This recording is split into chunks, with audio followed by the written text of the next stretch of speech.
안녕하십니까? 내년이면 환갑이 되는 평범한 회사원이자 한 집안의 가장이 되는 사람입니다. 제가 얼마 전 이 나이에 아들을 하나 얻었습니다. 환갑인 나이에 아들을 얻게 됐다고 하면 어떤 이는 능력도 참 좋다며 늦둥이 얻은 걸 축하해주기도 했답니다.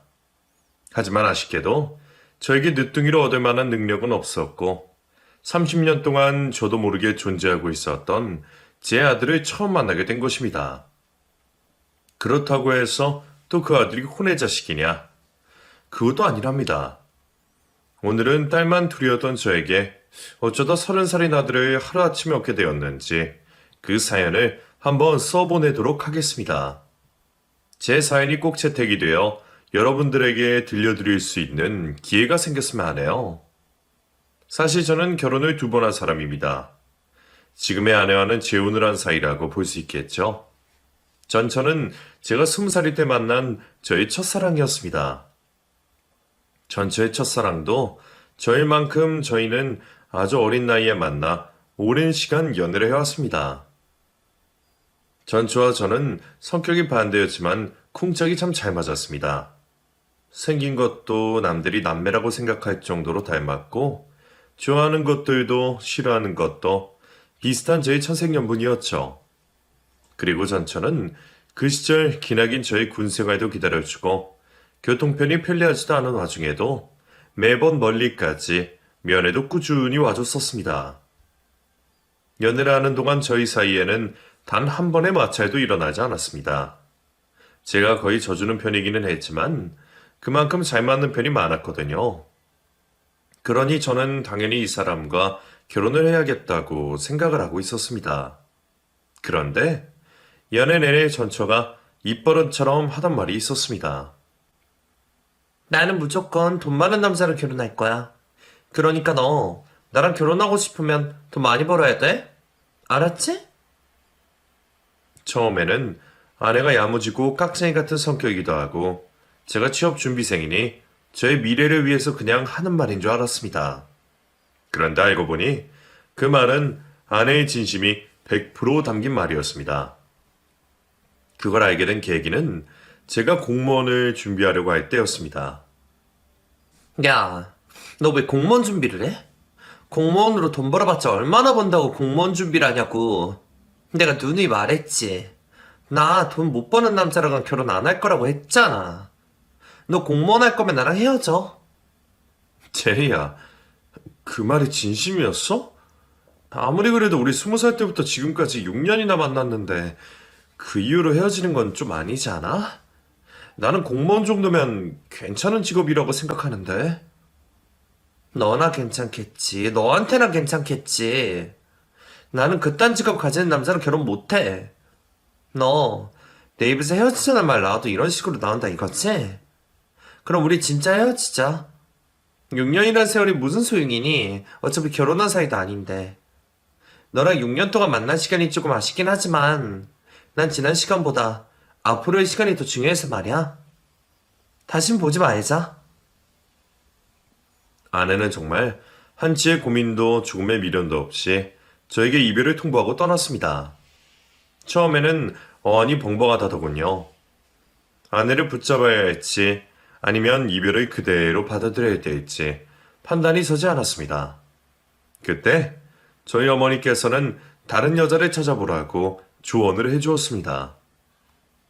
그런 이랑 살면 너만 고생이다.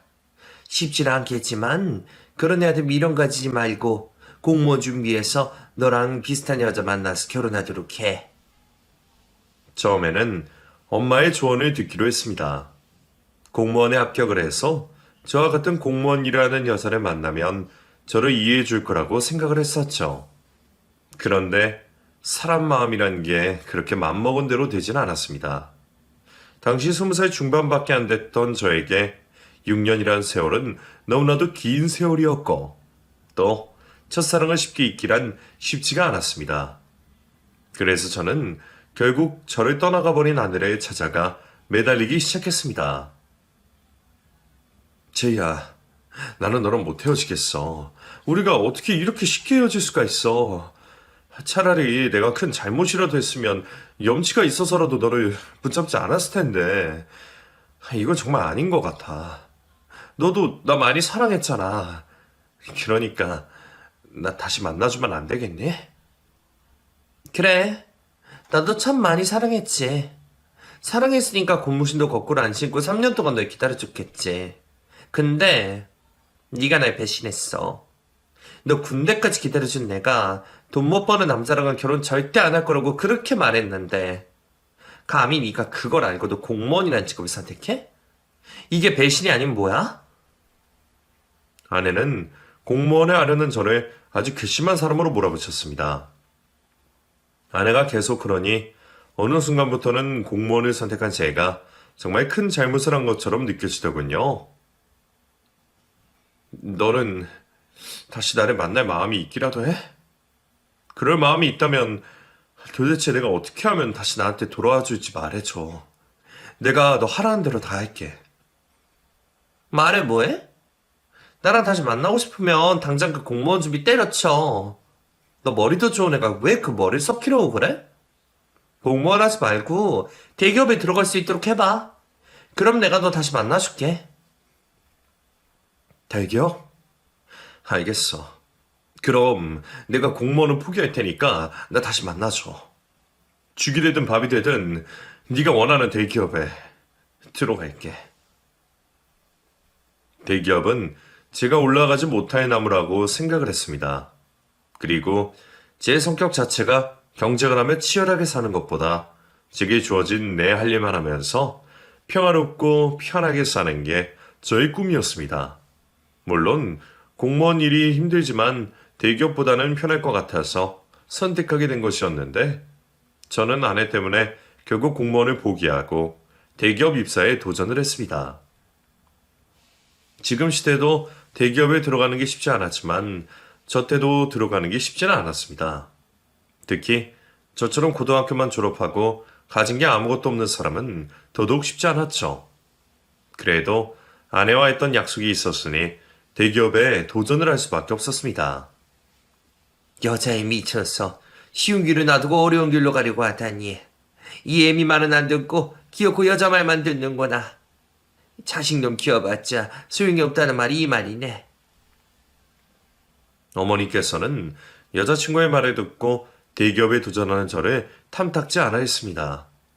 심지어 제가 대기업에 들어가겠다고 몇 년이나 고생했기 때문에 대기업 가라고 시킨 아내와 그런 아내의 말만 듣는 저 때문에 크게 화가 나신 듯 했습니다. 결국 몇 년 만에 대기업에 입사를 하게 되고 아내와 함께 결혼 허락을 받으러 어머니를 찾아갔을 때였습니다. 오래전부터 아내에 대해 안 좋은 감정만 가지고 계셨던 어머니는 단번에 저희의 결혼을 반대하셨습니다. 나는 이 결혼 허락 못한다. 제인이가 그동안 우리 경훈이 고생시킨 것도 마음에 안 들고 대기업 다니는 우리 경훈이에 비해 아무것도 가진 게 없는 너도 마음에 안 들어. 염치라는 게 있으면 너는 우리 경훈이랑 결혼할 생각을 하지 말았어야 되는 거 아니니?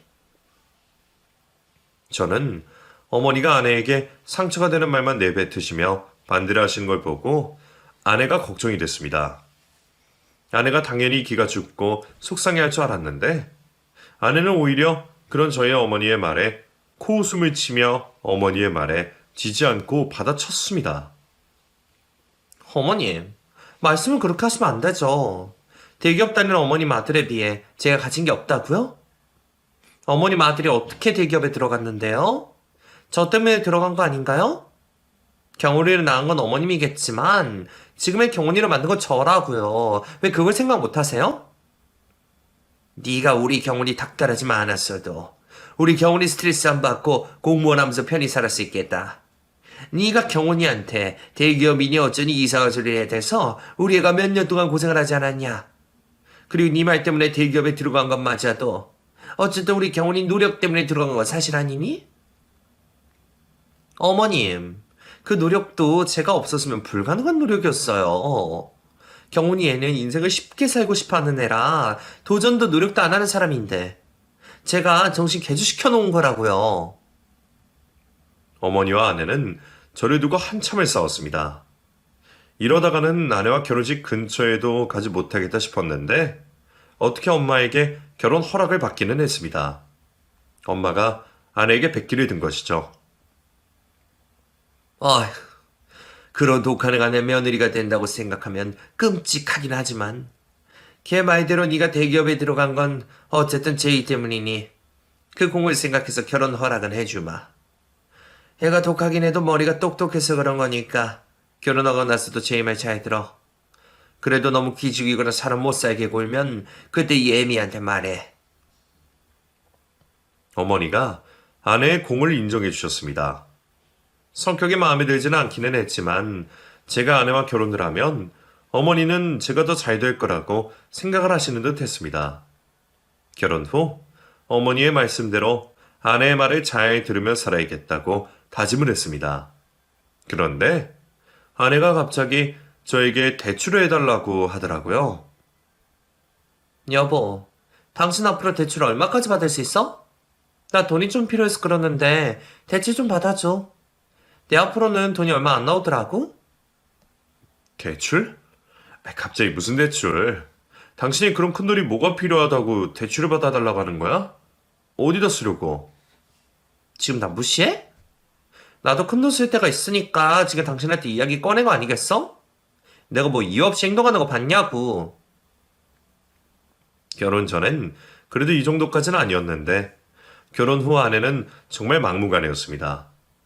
제 삶에 자신이 미치는 영향이 크다고 생각을 했는지 저를 자기 손바닥 위에 올려두고 저를 휘두르려고 했죠.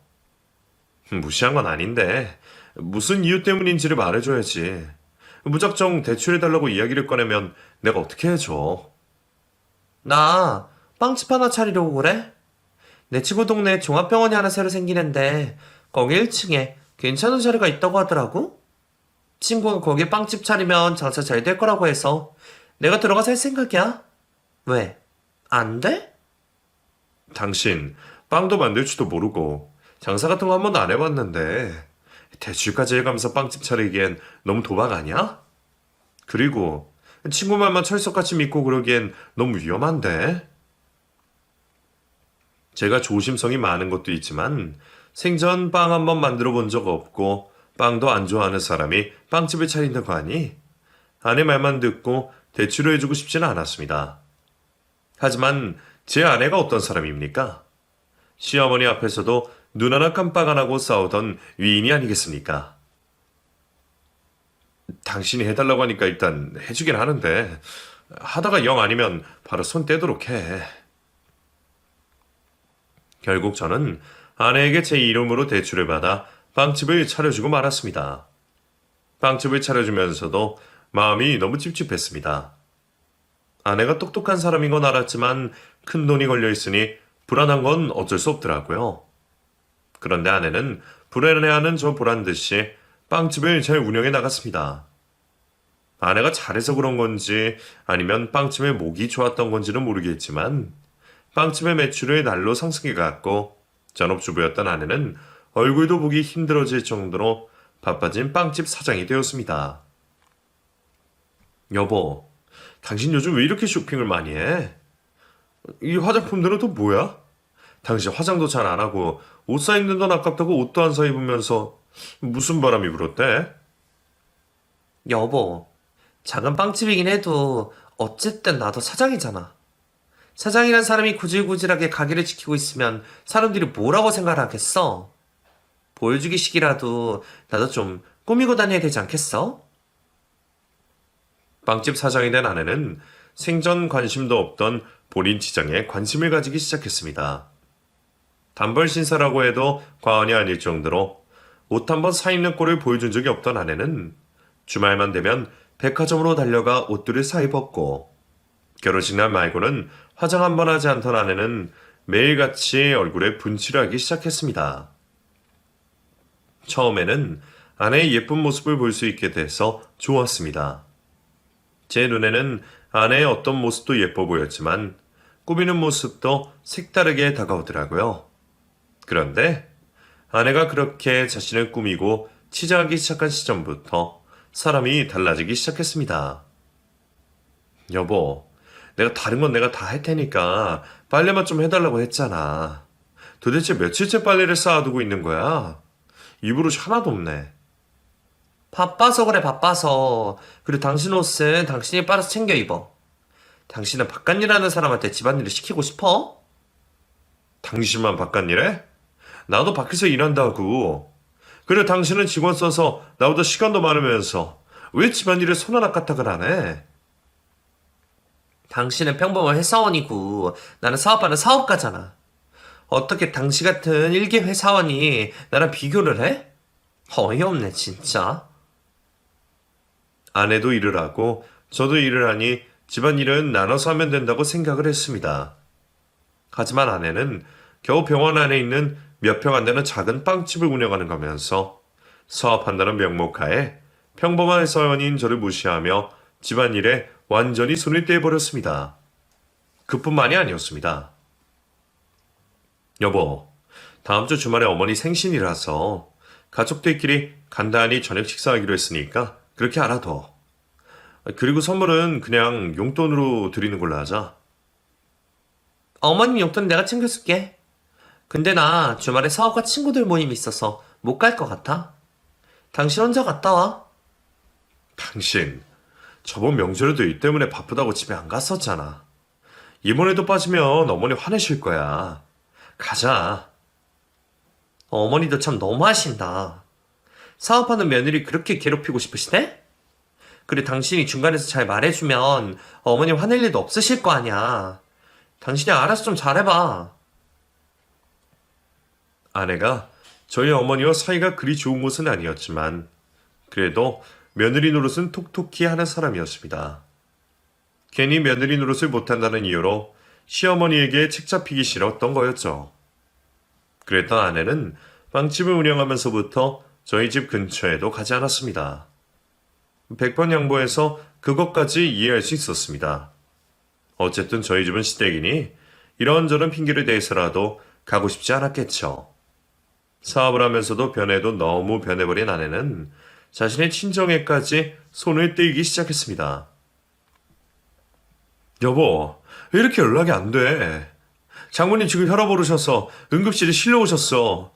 장인어른이 지금 심각하다고 연락하셔서 나 지금 병원이야. 당신 어디야? 집이야? 나 지금 친구들 만나는 중? 애들이랑 지금 중요한 이야기 하던 중이라서 연락 온지도 모르고 있었네? 친구들이랑 무슨 중요한 이야기를 한다고 연락을 이렇게 못 받아. 일단 지금 당장 병원으로 와. 장모님 지금 위독하셔. 아니야. 엄마 이전에도 혈압 때문에 몇 번 쓰러지셨어? 병원에서 심각하다고 하셔도 별일 아닐 거니까 너무 유난 떨지 말고. 우리 아빠나 당신이 좀 챙겨줘. 우리 아버지 열이시잖아? 아내는 자신의 친정엄마가 쓰러지셔서 위독한 상황에서도 바쁘다는 핑계로 병원에 찾아오지 않았습니다. 집안일도 시댁일도 그리고 자신의 친정집 일도 모두 저에게 떠넘겨버렸죠. 그 정도가 너무 지나치다는 생각이 들었던 제가 아내에게 빵집을 그만 접으라고 말했습니다. 당신 이럴 거면 그 빵집 다른 사람한테 넘겨줘. 당신 그 일 시작하고 바빠진 거 어느 정도는 인정할게. 그런데 가족들도 내팽개칠 정도로 바쁘게 지낼 일이냐고. 내가 볼 때 당신 빵집 때문에 바쁘다고 하는 거 다 핑계야. 당신 지금 헛짓거리하고 다니고 있지.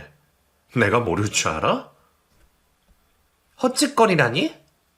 당신 말을 왜 그런 식으로 해? 솔직히 지금 이 집에서 돈 더 많이 버는 사람이 누구야? 나지?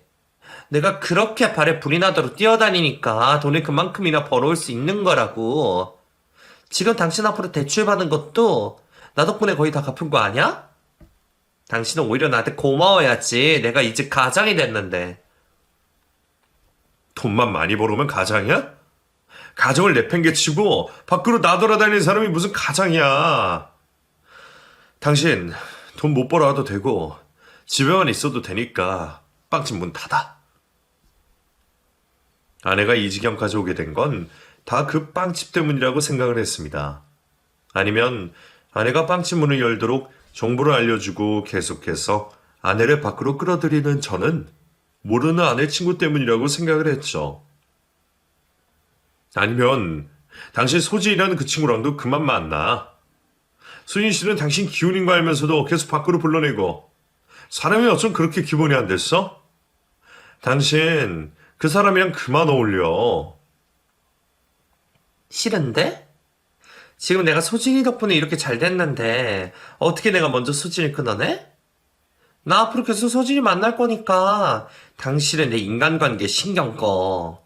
내가 집안일에 손을 놔서 당신 지금 이런 거면 내가 좀 더 신경 쓰도록 할게. 그럼 됐지. 더 이상 아내와는 대화가 되지 않았습니다. 빵집 문을 닫으라는 저와 절대 그럴 수 없다고 하는 아내와 대치를 하다 저희는 매일같이 싸우기 시작했습니다. 그 누구도 물러설 생각을 하지 않았죠. 서로가 지쳐갈 정도로 매일 싸우게 되자 어느 날 아내가 저에게 말도 없이 짐을 싸들고 집을 나가버렸습니다. 나는 더 이상 나를 이해 못해주는 남편과 한 집에서 살 수가 없어. 잠깐 떨어져 지내면서 우리 관계에 대해 다시 생각해보자. 메모 한 장만 달랑 남겨두고 집을 나가버린 아내는 찾으러 저는 아내가 운영한다는 빵집으로 찾아갔습니다. 아내가 어느 순간부터 오지 못하게 해서 오랜만에 들린 빵집인데 직원들이 모두 바뀌었는지 제가 아는 직원이 단 한 명도 보이지 않았습니다. 사장님 만나러 왔는데 사장님 어디 계세요? 사장이요? 제가 사장인데 무슨 일로 오셨어요? 직원인 줄로만 알았던 사람이 자신이 이 빵집의 사장이라고 말을 했습니다. 여기 사장 이재희 씨 아닌가요? 저 이재희 씨 남편 되는 사람인데 그쪽이 여기 사장님이시라고요? 아, 이재 씨는 이전 사장님이신데요. 남편분이신데 그것도 모르고 계셨어요? 저 한 달 전에 이재희 씨한테 이 빵집 넘겨받았어요. 정말 남편 맞아요? 빵집 사장이라는 사람이 오히려 저를 의심하고 드는 상황이 되고야 말았습니다. 저를 이상하게 보는 빵집의 새로운 사장님을 뒤로하고 저는 아내에게 계속해서 연락을 시도했습니다. 아내가 집에 나갔을 땐 아내를 잘 달래주고 몇 번 맞춰주다 보면 다시 돌아올 거라고 생각을 했습니다. 대화를 하면 해결될 일이라고 생각을 했죠. 그런데 아내가 저 몰래 빵집을 다른 사람에게 넘기고 사라져버린 거라면 이건 단순한 문제가 아니라고 생각을 했습니다. 일주일 넘게 아내에게 연락을 시도하고 아내의 행방을 찾아 헤맸습니다. 제가 거의 아내를 괴롭히다시피 연락을 하니 결국 아내가 집으로 돌아왔습니다. 우리 시간을 좀 가지면서 우리 관계에 대해서 좀 더 생각을 해보자고 했잖아. 왜 내 말을 무시해? 왜 이렇게 사람을 괴롭히냐고? 당신 빵집 다른 사람한테 넘겼던데 무슨 일이야? 왜 나한테 말도 없이 다른 사람한테 빵집을 넘긴 거야? 그걸 왜 당신한테 말해야 돼? 그 빵집 내 빵집이지 당신 빵집 아니야. 사장인 내가 넘긴다는데 당신이 왜? 그리고 당신 어차피 내 빵집에 관심도 없었잖아. 왜 이제 와서 참견질이야? 말도 없이 집도 나가고 말도 없이 가게도 다른 사람한테 넘겼는데 그걸 알고도 어떻게 가만히 있어? 당신 도대체 지금 무슨 생각으로 이러고 있는 거야? 아내에게 모든 사실을 말해줄 것을 요구하자 아내는 가방을 뒤적이더니 종이 한 장을 제게 건넸습니다. 바로 이혼 서류였습니다. 나 당신이랑 더 이상 못 살 것 같아. 일주일 넘게 고민해봤는데 우리 더 늦기 전에 이혼하는 게 서로 정신건강에 좋을 것 같아. 우리 이혼하자. 갑자기 이혼은 또 무슨 이혼이야? 요즘 세상에 이혼하면 얼굴도 못 들고 다니는 거 당신도 알잖아. 그리고 우리 사이에 무슨 문제가 있었다고 이혼을 해? 지금은 이혼이 아무것도 아닌 시대지만 제가 이혼할 때만 해도 이혼을 하면 저뿐만 아니라 저희 가족도 동네에서 얼굴을 못 들고 다닐 정도로 부끄러운 일이었습니다. 그런데 아내는 그런 이혼을 너무 쉽게 이야기를 꺼냈습니다. 우리 사이에 왜 문제가 없어? 눈만 마주치면 해결 못할 일로 싸우는 것도 그래. 당신이 내 일 이해 못해줘서 그렇게 된 거잖아. 나는 내 일을 이해 못해주는 당신이랑 더 이상 살 수가 없어. 이렇게 살다가는 숨막혀 죽을 것만 같다고. 우리 대화만 더 나누면 해결할 수 있는 일이야. 솔직히 당신 빵집하기 전까지는 우리 사이에 문제가 전혀 없었어. 당신이 빵집 한다고 밖으로 나들면서부터 우리 사이가 틀어진 거 몰랐어 그래? 이것 봐. 당신은 지금도 내 탓을 하고 있잖아? 빵집 차린다고 당신 앞으로 빌린 대출금 남은 건 갚아주고 갈 테니까 좋게 말할 때 이혼서류 도장 찍어. 그리고 이혼 도장 찍기 전까지 나한테 연락하지 마. 아내는 자신의 도장이 찍힌 이혼 서류 한 장만 저에게 던져준 뒤 다시 집을 나갔습니다. 그런 아내를 이해할 수도 없었고 이미 돌아선 아내의 마음을 돌릴 자신도 없었지만 그래도 이혼만큼은 절대 할 수 없었던 제가 아내를 붙잡기 위해 정말 노력을 했습니다. 그런데 아내의 마음은 정말 단단히 돌아섰는지 아무리 붙잡아도 마음을 되돌릴 생각이 없어 보였습니다. 이런 상황에 놓이게 된 걸 알게 된 어머니께서 말씀하셨습니다. 다른 것도 아니고 남들 시선 때문에 그러는 거면 그냥 이혼 서류에 도장 찍어라. 그놈의 애랑 더 살아봤자 너만 고생이지. 네가 뭐가 아쉬워서 그런 애라도 붙어 사니. 첫사랑이건 아발이고 이제 그만 끝내. 어머니를 포함해 저희 가족들 모두가 저의 이혼을 응원해 주신 덕분에 저는 아내가 던져준 이혼 서류에 도장을 찍을 수 있었습니다. 가족들이 힘이 되어주지 않았다면 저는 정말 끝까지 이혼 서류에 도장을 찍을 수 없었을 겁니다. 이혼을 하고 난 후 아내가 마지막으로 이런 말을 하더군요. 이혼해줘서 고마워. 나도 나 잘 먹고 잘 살고 싶어서 그러는 거니까 당신이 이해해줬으면 좋겠어? 나중엔 당신도 이런 내 선택에 감사할지도 몰라. 당신이랑 내 사이에 나중이라는 건 없으니까 고맙다는 소리 듣고 싶으면 지금 이 자리에서 해줄게. 이혼해줘서 고맙고 잘 먹고 잘 살아라. 아내와 이혼을 한 후 한동안 정말 힘들었습니다. 아내의 잘못으로 이혼을 하기는 했지만 아내와 함께 해온 10년이란 세월을 쉽게 잊어버리기란 쉬운 일이 아니었죠. 저의 연인이자 저의 가족이었던 사람이 하루아침에 제 곁을 떠난 사실을 받아들이기까지 2년이라는 시간이 걸렸습니다. 아내를 다 잊고도 다시 새로운 시작을 할 자신이 없었던 저는 한참을 혼자서 지냈습니다. 어머니께서는 더 늦기 전에 새 출발해라. 평생 오래 비로 살다 늙어 죽을게냐? 라며 재혼을 재촉하셨지만 집과 회사만 반복하던 제가 마땅히 재혼할 사람을 찾을 수도 없을 뿐더러 그럴 마음이 제게 없었습니다. 그러다 마흔이 될 때쯤 어느 여자를 만났습니다. 같은 회사 다른 부서의 직원이었는데 회사 동기가 회사 사람들 몰래 저에게 그 사람을 소개해 줬습니다. 강 과장도 이혼해서 온 지 사실 꽤 됐대. 남편이 바람나서 헤어졌다고 하더라고. 강 과장 정말 괜찮은 사람이라 내가 다리 놔주려고 하는 거니까 한번 만나봐. 회사에는 절대 소문 안 나게 내가 잘해볼게. 새로운 사람을 만나는 것도 저에겐 힘든 일인데 다른 사람도 아니고 회사 안에 사람을 만나려고 하니 겁이 났습니다. 괜히 만났다가 소문이 잘못 나기 시작하면 저뿐만 아니라 상대방도 회사를 다니기 힘들어지는 지경에 이를지도 몰랐으니까요.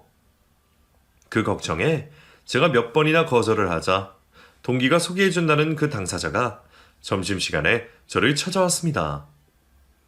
혼자서 회사 근처 벤치에 앉아 커피를 마시고 있는데 누군가 저에게 말을 걸더군요. 민경훈 과장님 맞으시죠? 저 마케팅 부서 강세영이에요. 저 아시죠?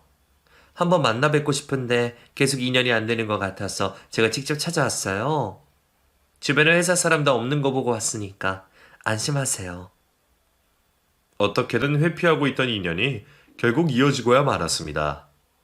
동기의 말대로 그 사람은 참 좋은 사람이었습니다. 마치 이렇게 될 줄 알고 그동안 제가 만남을 피해왔나 싶더라고요. 서로를 알게 된 지 1년도 되지 않아 저희는 재혼을 하게 되었습니다. 아내도 저도 서로 재혼인 만큼 결혼식은 생략하고 혼인신고만 한 뒤 살림을 합쳤습니다. 저와 같이 평화주의자 성격인 아내와의 결혼 생활은 정말 행복 그 자체였습니다. 전처와 결혼하고 난 후 매일 불안에 떨며 살았던 결혼 생활과는 정반대의 삶이었죠. 재혼을 하고 저희에게 바로 첫 아이가 찾아왔습니다. 아내도 저도 나이가 있는 편이라 아이를 포기하고 둘만 사는 게 어떨까 하고 생각을 했었는데 기적처럼 아이가 저에게 찾아왔고 저희는 그렇게 연년생의 두 딸을 얻었습니다. 첫 결혼을 했을 땐 결혼이라는 게 이렇게 힘들고 사람을 괴롭게 하는 제 도구나라고 생각을 했는데 지금의 아내와 결혼을 하고 나서는 결혼이라는 게 안정적인 것이고 사람의 인생에 큰 행복도 가져다 주는 것이라는 것을 깨닫게 되었습니다. 천사 같은 지금의 아내와 토끼 같은 두 딸들 덕분에 그 힘겨운 회사 생활도 버티며 지금까지 잘 견딜 수 있었던 것 같습니다. 치열하게 살았던 젊은 시절과는 달리 쉰이라는 나이가 한참 넘은 지금은 마음 편히 정년퇴직만을 기다리고 있었는데 어느 날 회사로 생면부지 어떤 젊은 남자가 저를 찾아왔습니다. 이사님, 누가 이사님 찾아왔는데요? 이름이 최재민이라고 하는데 이사님 아시는 분일까요? 최재민? 처음 듣는 이름인데 잘못 찾아온 거 아니야? 다시 확인해봐. 그분이 이재희 씨 아들이라고 하면 된다고 하던데요. 어떻게 할까요? 들여보낼까요? 30년 만에 전처의 이름을 듣게 되자 불안한 기운이 감돌았습니다. 회사는 보는 눈이 많아 일단 제가 밖으로 나가 저를 찾아온 젊은 남자를 대면했습니다. 저를 찾아온 젊은 남자는 마냥 어려워 보이지만은 않은 나이로 보이는 남자였습니다. 이 남자와 전처는 도대체 무슨 관계이길래 저를 찾아왔나 싶었어요. 누구신데 저를 찾아오셨죠? 이재희 씨랑은 무슨 관계길래 저를 찾아오신 건가요? 그 사람이랑 저랑 안 보고 산 지 30년도 더 됐는데요. 민경훈이라는 사람이 제 아버지라고 하셔서 용기 내서 찾아왔습니다. 저 이재희 씨 아들이거든요. 저에게 아버지라고 하는 전처의 아들의 말에 저는 크게 웃어 보였습니다. 전처가 자신의 아들에게 무슨 말을 어떻게 했길래 전처의 아들이 전처의 거짓말에 홀딱 속아 저를 찾아왔나 싶었죠. 그쪽 엄마가 그쪽한테 무슨 말을 잘못한 것 같은데 그쪽은 제 아들이 아닙니다. 이재희 씨랑 같이 살았던 건 맞지만 저희 사이에 아들은 없었습니다. 딸도 없고요. 그 어떤 자식도 없었습니다. 엄마가 아버지한테 임신 사실을 숨기고 이혼을 하셔서 아버지가 모르셨던 것뿐입니다. 저 아버지 자식 맞습니다. 필요하시다면 친자검사도 할 수 있습니다. 제 말을 믿어주세요. 젊은 남자는 자신이 저의 아들이 맞는다며 제 앞에서 눈물을 흘리고 믿어달라고 호소하기 시작했습니다. 일단 이게 어떻게 된 일인지 더 들어봐야겠다는 생각이 들었습니다. 이게 어떻게 된 일인지 저한테 설명해 줄 수 있어요? 무작정 제 아들이라고 하면 저 당연히 믿을 수가 없죠. 제게도 아버지가 계셨습니다. 10살 때까지만 해도 그 아버지가 저희 친아버지라고 믿고 있었죠. 그 아버지도 제가 자신의 아들이라고 생각을 하고 지냈는데 아무리 뜯어봐도 제가 본인과 닮은 구석이 없다고 생각하셨나 봐요. 제가 10살 때 의사였던 아버지께서 엄마 몰래 친자검사를 하셨고 그때 제가 자신의 아들이 아니라는 걸 알게 되셨습니다. 의사요? 의사 아버지라고 하셨습니까? 이제희 그 사람이 저랑 이혼하고 의사랑 재혼을 했나요? 네. 엄마가 아버지 병원 건물에 있는 빵집을 하시다가 아버지를 알게 돼서 재혼을 하신 거라고 했습니다. 어쨌든 저는 그 아버지 친자식이 아니었고 제가 10살이 되던 해 그 집에서 어머니랑 쫓겨나게 됐습니다. 제 아들이라고 찾아온 젊은 남자의 말을 정리해보면 전처는 병원 안에서 빵집을 운영하면서 그 병원에 일하는 의사와 눈이 맞아 임신한 상태로 저와 이혼을 하고 그 의사와 재혼을 한 것 같았습니다. 그뿐만이 아니라 의사와 재혼을 할 때 전처는 자신의 뱃속에 있는 아이를 의사의 아이라고 속이고 결혼을 한 듯 했습니다. 충격적인 사실은 거기서 끝이 아니었습니다. 엄마가 아버지한테 쫓겨나자마자 저를 고아원에 보냈습니다. 저를 고아원에 버리시고 엄마가 도망을 가셨어요. 새 출발을 하시겠다면서 말이에요. 제가 엄마의 새 출발에 걸림돌이 된다고 하더라고요. 제가 그럼 친아버지한테라도 보내달라고 했더니 그럴 수 없대요. 아버지는 이미 재혼을 하셨다고요. 아들은 제가 몰랐던 지난 과거 이야기를 저에게 들려주며 오열을 했습니다. 그런데 얼마 전에 저를 버리고 갔던 엄마가 20년 만에 연락을 주셨어요. 저를 버리고 간 엄마랑 평생 원망만 하고 살았었는데 그래도 다시 연락을 주니 너무 반갑더라고요. 그래서 한달음에 달려갔는데 알고 보니까 엄마가 췌장암에 걸려 죽기 직전이라 저를 찾으신 거였어요. 췌장암이라고요? 죽기 전에 연락을 준 거면 그럼 이재희 씨는 지금 어떻게 된 거예요? 엄마는 한 달 전에 돌아가셨어요. 저에게 친아버지가 누군지 알려주고 싶어서 연락을 하셨다고 하더라고요. 그래도 친아버지가 누군지는 알아야 되지 않겠냐면서요. 그리고 저보고 아버지한테 찾아가 보라고 하셨어요. 아버지라면 저를 받아주실 거라고요. 30년 만에 밝혀진 경악스러운 진실에 당혹스러움을 감출 수 없었지만 제 앞에서 자신의 입으로 진실을 밝히며 오열을 하고 있는 아들 앞에서 차마 당황한 티를 낼 수는 없어 먼저 아들을 달래주었습니다. 잘 찾아왔어요. 잘 찾아왔고 그동안 고생했어요. 저한테 아들이 있었다는 사실을 진작에 알았더라면 제가 먼저 나서서 찾았을 텐데 나도 아버지로서 참 미안합니다. 친아버지라고 믿었던 사람에게 집에서 쫓겨난 것도 모자라 엄마의 손에 이끌려 고아원에 버려져 평생 혼자 살아왔을 아들을 생각하니 마음이 찢어질 듯 아팠습니다. 하지만 마음이 아픈 것과 별개로 30년 만에 나타난 아들의 존재를 바로 받아들이기란 쉽지만은 않았습니다. 일단 이 사실을 아내에게 먼저 알려야 되겠다고 생각을 했어요. 아이고 세상에. 어떻게 이런 일이 있을 수가 있어. 당신 얼마나 놀랬어? 존지도 모르던 아들이 30년 만에 나타나다니. 그 애도 참 고생 많았겠다. 혼자 살아오는 것도 힘들었을 거고. 당신 찾아오기까지 지도 얼마나 힘들었을 거야. 앞으로 내 역할이 중요한데 내가 어떻게 해야 될지 모르겠어. 그리고 일단은 당신이랑 이야기를 해보고 당신의 의견도 들어봐야 될 것 같아서 말이야. 내 의견 물을 게 뭐 있어. 당신 마음이 곧 내 마음이지. 언제 한번 집으로 데려와. 아들이랑 잘 이야기해보자 우리. 아내는 30년 만에 저를 찾아온 아들을 가엾게 일겨주었습니다. 이미 부모에게서 2번이나 버림받은 아들에게 더 이상 상처를 주고 싶지 않았습니다. 그래서 저는 늦기는 했지만 지금이라도 아들에게 제대로 된 부모 노릇을 해주고 싶었습니다. 그리고 가족의 품이 얼마나 따뜻한 곳인지도 알려주고 싶었죠. 재빈아, 불편하겠지만 아버지 집으로 들어와서 같이 살지 않을래? 엄마랑 동생들이랑 이야기해봤는데 재민이 너랑 같이 살아도 좋을 것 같다고 하더군요. 말씀은 감사하지만 저는 그냥 살던 곳에서 살겠습니다. 지금부터 우리가 가족이라고 해도 평생 떨어져 살아서 남이나 다름없는데 갑자기 제가 들어가서 살면 가족들이 얼마나 불편하겠어요. 저는 괜찮습니다. 집으로 같이 들어와 살자고 하는 저희 가족의 제안에 아들은 거절을 했습니다. 그래서 아내와 저는 다른 작전을 펼치기 시작했습니다.